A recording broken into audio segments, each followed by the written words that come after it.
அவன் மிகுந்த தேவபக்தி உள்ளவன். அவனுடைய பக்கத்து வீட்டுக்காரனுக்கு திடீரென்று மிகப்பெரிய பணத்தேவை ஏற்பட்டது. தேவ பக்தனிடம் உதவி நாடிச் சென்றான். ஆனால் தேவ பக்தனோ எந்த உதவியும் அவனுக்கு செய்யவில்லை.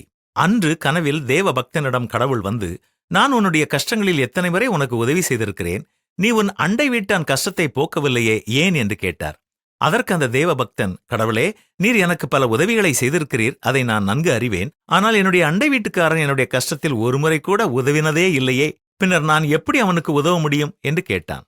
உடனே கடவுள், சரி போகட்டும், இப்பொழுது நான் உனக்கு செய்த நன்மைகளுக்கு பதிலாக எனக்கு எதையாவது செய்வாயா என்று கேட்டார். உடனே தேவபக்தன், கடவுளே, இப்பொழுதே நான் செய்கிறேன், ஆனால் அதை எப்படி யார் மூலமாக செய்ய வேண்டும் என்று எனக்கு தெரியவில்லையே என்றான். கடவுள் அவனிடம், உன் அண்டை வீட்டான் வழியாக அதைச் செய், நான் அதை பெற்றுக்கொள்கிறேன் என்றார். இது ஒரு கற்பனை கதைதான், ஆனால் இது சிலருடைய மனநிலையை வெளிப்படுத்துகிறது. நாம் தேவனிடம் எத்தனையோ நன்மைகளை பெற்றிருக்கிறோம், ஆனால் தேவையிலுள்ள மக்களுக்கு நன்மை செய்ய மறுத்து விடுகிறோம். ஒருபுறம் கடவுள் நமக்கு நன்மை செய்ததற்கு நன்றி கூறிக்கொண்டே, மறுபுறம் எனக்கு யார் நன்மை செய்தார்கள் என்று கூறிக்கொண்டு யாருக்கும் எதையும் செய்யாமல் காலத்தை கடத்துகிறோம். இது தவறு.